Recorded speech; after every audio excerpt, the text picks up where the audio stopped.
ITS TV를 시청하고 계신 시청자 여러분 안녕하십니까. 4월도 이제 서서히 중반을 넘어가고 있네요.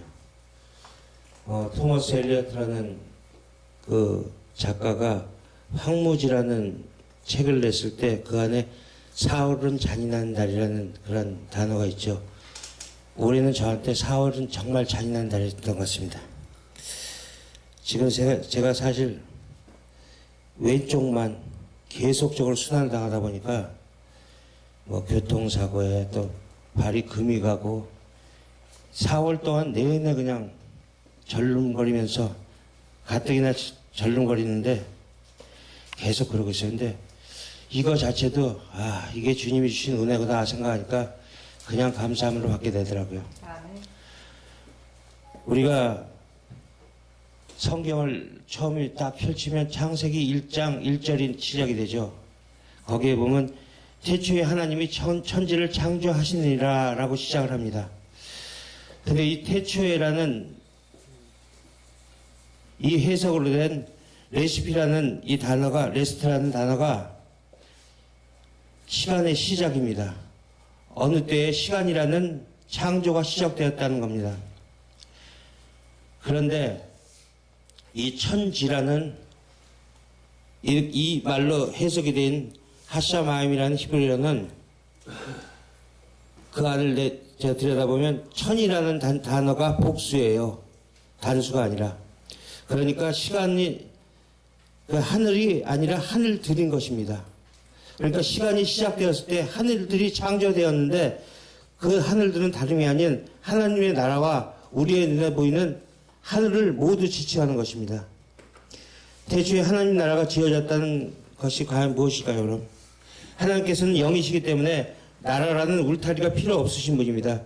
그런데 하나님의 나라가 창조되었다는 것은 하나님께서 누군가와 함께 하실 것임을 암시하고 있는 것입니다.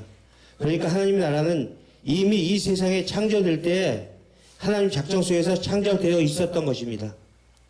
그 하나님 나라라는 원형을 가지고 시간 속의 모형으로 창조된 것이 세상입니다. 그리고 그 전체를 작게 추경하고 있는 것이 성막이고 성전입니다. 히브리서 8장 5절로 가보겠습니다. 저희가 섬기는 것은 하늘에 있는 것의 모형과 그림자와 모세가 장막을 지으려 할 때에 지시하심을 얻음과 같으니 가라사대 삼가 모든 것을 산에서 내게 보이던 본을 쫓아 지으라 하셨느니라. 아멘. 성전은 시온자와 언약궤의 구절을 보면 잘 알 수 있습니다. 하나님은 인간의 죄를 당신의 아들의 피로 덮으시고 항상 용서하는 자리에 앉으셔야 하는 것이고, 인간은 그 하나님에게 용서받는 자로 내려가 그분의 궁율만을 구하는 자로 엎드려 있는 모습이 하나님 나라의 모습입니다. 그러니까 하나님 나라는 하나님의 영광만이 오롯이 드러나야 하고, 그 밖의 모든 존재는 하나님으로부터 은혜와 생명력을 공급받아 비로소 존재가 되고 가치가 발산되는 것입니다. 그것이 하나님의 나라입니다. 그리고 그 나라의 틀과 내용의 완성을 새 창조라고 합니다. 그런데 로마서 1장 20절을 보면 하나님 나라의 모형으로 창조가 된 이 세상에 하나님의 영광이 드러나 있다고 합니다. 그렇다면 결국 하나님의 나라의 청사진은 하나님의 영광을 만들기 위해 만들어진 것입니다.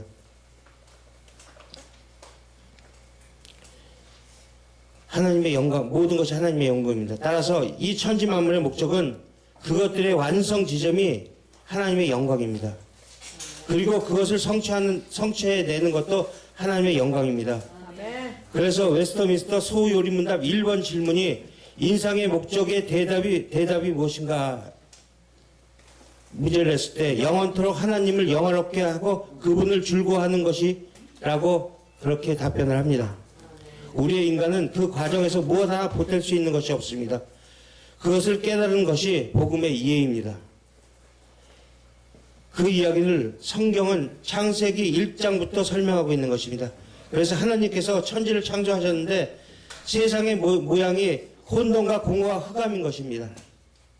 그 혼돈과 공허와 흑암뿐인 세상을 통해 어떻게 하나님 나라가 완성되어 가는지를 설명하는 것이 성경이고 복음입니다. 천지가 창조되었을 때 그 모습이 땅이 혼돈하고 공허하고 어두워졌다고 합니다. 그런데 그 혼돈과 공허와 흑암 위로 하나님의 신이 운행한다고 성경에 써 있습니다. 천지가 창조되었을 때 그 혼돈과 그 흑암과 암흑 속에서 하나님의 신이 운행을 하고 있다는 그 말 속에서 운행하다라는 뜻이 어떤 뜻을 갖고 있냐면 르하프, 즉 암탉이 달걀을 품는 모습입니다. 암탉이 달걀을 품으면 생명이 탄생합니다. 바로 그 생명의 탄생의 이야기가 지금부터 펼쳐진다는 이야기를 그 르하프라는 단어가 내포하고 있는 것입니다. 우리들이 바로 그 혼돈과 공허와 흑암뿐인 세상입니다. 그 혼돈과 공허와 흑암뿐인 우리에게 하나님의 은혜로 새 생명, 즉 교회라는 우리를 태어나게 하는 이야기가 바로 르하프가 담고 있는 생명의 탄생 이야기입니다. 신명기 39장 9절로 가면 여호와의 분깃은 자기 백성이라 야곱은 그 택하신 기업이로다. 여호와께서 그를 황무지에서 짐승의 부르짖는 광야에서 만나시고 호위하시며 보호하시며 자기 눈동자같이 지키셨도다. 마치 독수리가 그 보금자리를 어지럽게 하며 그 새끼 위에 너풀거리며 그 날개를 펴서 새끼를 받았으며 그 날개 위에 그것을 없는 것 같이 여호와께서 홀로 그들을 인도하셨고 함께한 다른 신은 없었도다. 아멘. 여기에서 독수리가 새끼 위에 너풀거리다는 표현이 나오는데 그 너풀거리다가 라하프입니다. 그러니까 혼돈과 공허와 흑암 위에 하나님의 신이 너풀거린 것은 혼돈과 공허와 흑암의 이스라엘 위에 어미 독수리 즉 하나님의 신이 그들을 날개 위에 얹혀놓고 그들을 건져내고 있는 그림을 그리는 것입니다. 그러니까 창세기 1장의 첫 창조의 이야기는 이스라엘 출애굽 이야기를 설명하기 위한 모형으로서의 창조라는 것을 설명하기 위해 모세가 쓴 단어입니다. 창세기 1장에서 수면 위에 하나님의 신이 운영하셨는데 그 하나님의 신이 르하이입니다. 그런데 이스라엘 출애굽 때에도 저주의 바다인 홍해 위로 바람이 부는데 그 바람의 단어가 르하이입니다.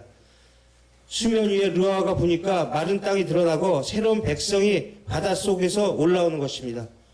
노아의 홍수 후에 새로운 세상이 열릴 때에도 그 바람 르하가 그렇게 불어서 물이 물러가고 마른 땅이 드러나는 것입니다. 공허와 혼돈과 흑암 즉 죽은 흙이었던 인간에게 생기가 들어가 생명이 되는 것도 마찬가지입니다. 거기서 생기도 르하입니다. 새로운 세상, 새로운 피조물은 늘 르하와 바람, 하나님의 신과 함께 열립니다. 르하가 덮으면 새로운 생명이 창조됩니다.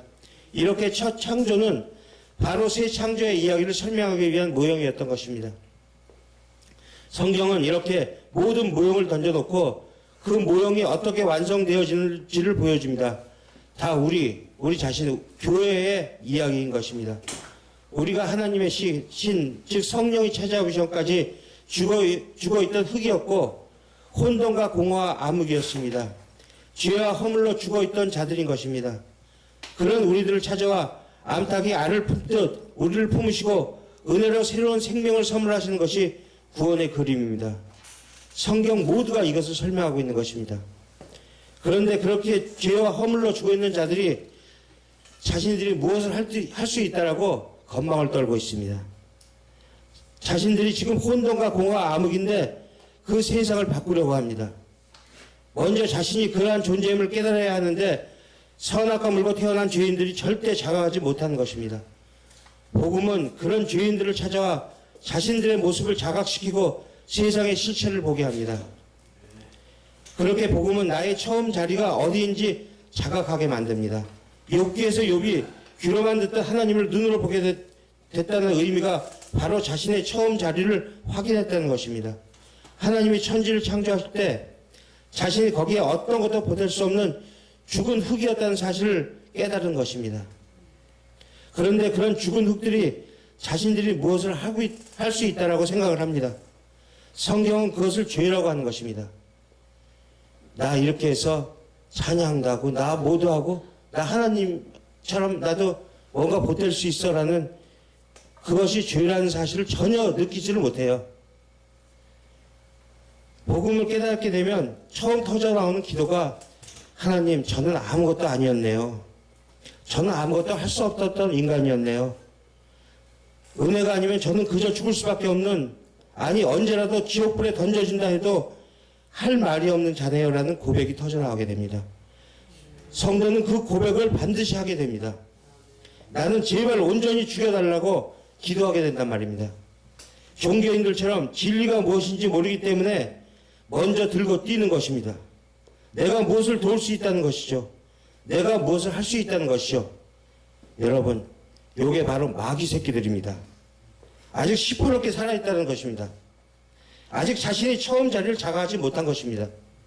내가 죽어야만 주님께서 나타나서 시작하시고 일을 하십니다. 아멘. 그 일은 모두 하나님의 영광을 위한 일입니다. 아멘. 주님께서 하나님의 영광을 드러낸 사건이 십자가입니다.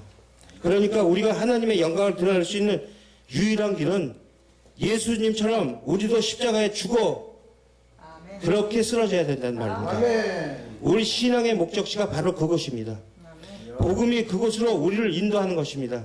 아멘. 그래서 진리를 품은 자들은 모두 다 그곳으로 달려가는 것입니다. 자신이 가는 것이 아니라 예수님에 의해서 이끌려가는 것입니다. 주님께서 끌고 가시는 것입니다. 우리는 혼돈과 공허와 암흑입니다. 우리는 생명이 없는 죽은 흙입니다. 우리는 태어나는 순간에 죄와 허물로 죽어있는 상태로 태어난 것입니다. 그래서 우리의 힘으로 아무것도 할 수 없습니다.